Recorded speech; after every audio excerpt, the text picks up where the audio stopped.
Alright, so I covered this video of an unarmed man getting stabbed because he jumped the counter on some Debo shit. Thought he was old dog or something. Anyways, hold on, let me straighten this out. There. Yeah, come on, man. Stop playing with me. There we go. We're good now. So he basically he whatever the case, right?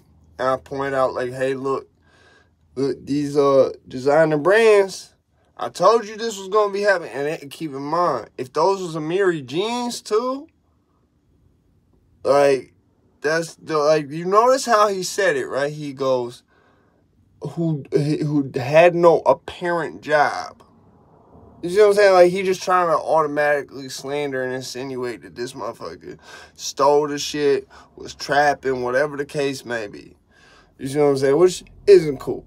But still, you know what I'm saying? So there was a couple things I didn't bring up that I had to bring up in this shit, right? Because there was some of semi-personal experience that I just thought of that I was like, yo, that's like the same situation, and I know what the outcome was.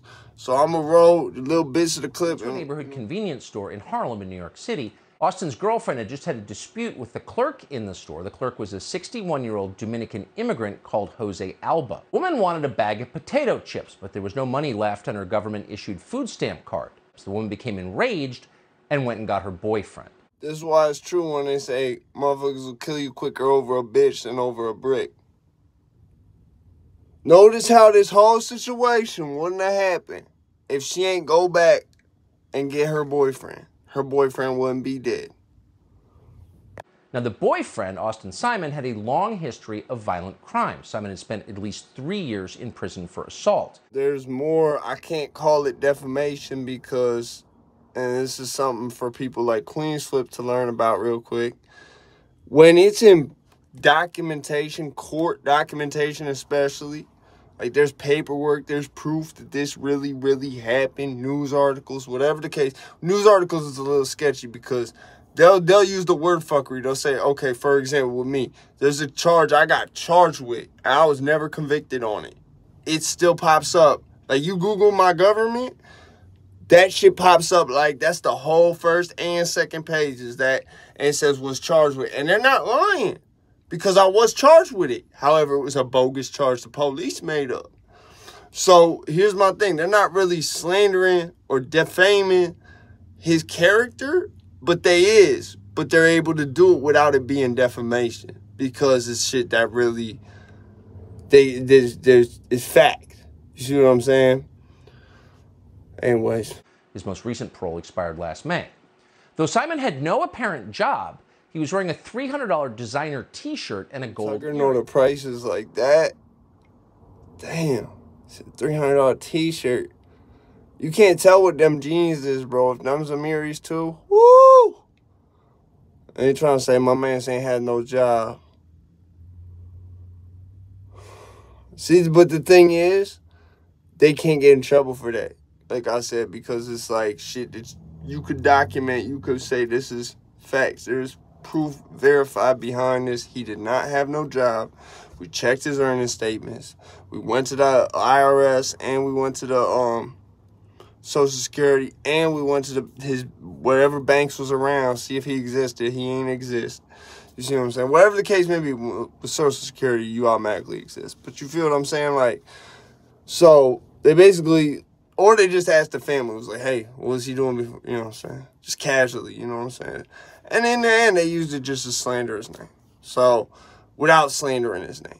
So that's something for anybody out there who don't understand how slander really works. Just know, you can't really tell from the camera what type of jeans those is. But I feel like if you could, he would have said it. And those is like $700 Amiri jeans. Those is $800 Amiri jeans. Those is $1,200 Amiri jeans. They are a special edition right there. Like, goddamn, I've never even bought no Amiri jeans in my life, bro. I had someone one time buy some True Religions for me. You know what I'm saying? They was just looking out. It was like, for whatever reason, they just felt like they had to go buy some $500 jeans for me. I don't know why. But anyways, keep it going. And he was extremely angry. He was furious. Surveillance video shows 37-year-old Austin Simon push the clerk behind the bodega counter and then stand over him. Moments later, a struggle ensues. The two wrestle and the clerk stabs Simon multiple times. Listen, right? I had somebody who was a friend of a friend, right? Don't really know this kid. I was in prison with him, right? But he's really good friends with my boy. So I didn't know that this was what his manslaughter charge was for till like, you know what I'm saying, a few weeks ago. Apparently, he, for whatever reason, I forget if it was a frat house party or what the deal was, but there was a bunch of, like, jock college kids, right? Like, 4 of them, bro. And just talking some weird, like, stereotypical shit. They was, like, saying some shit about, or maybe it was true, I don't know, I wasn't there. But they was trying to pull his card, trying to say, like, he wasn't really representing certain shit or whatever the case was, right? And I guess they got into it. He got jumped by like these four kids who might have been on steroids for all I fucking know, right? It was all like fucking sports players and shit, right? And he stabbed one of them and like broke the blade off in the dude. Dude died at the house. Dude died at the house. And from what I understand, the homeowner or whoever's house that was didn't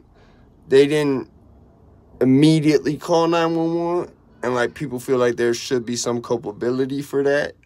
But, like I said, keep in mind, that's 4-on-1. You see what I'm saying? And he stabbed and killed one of 4-on-1. And he went and he was doing some time, bro. Yeah. So, that's why I said, like, I knew there was something personal I knew about this. I just couldn't dig it up out my Rolodex for the last video. So, I'm going to put this one on now. Friday night in the Blue Moon convenience store off West 140th Street.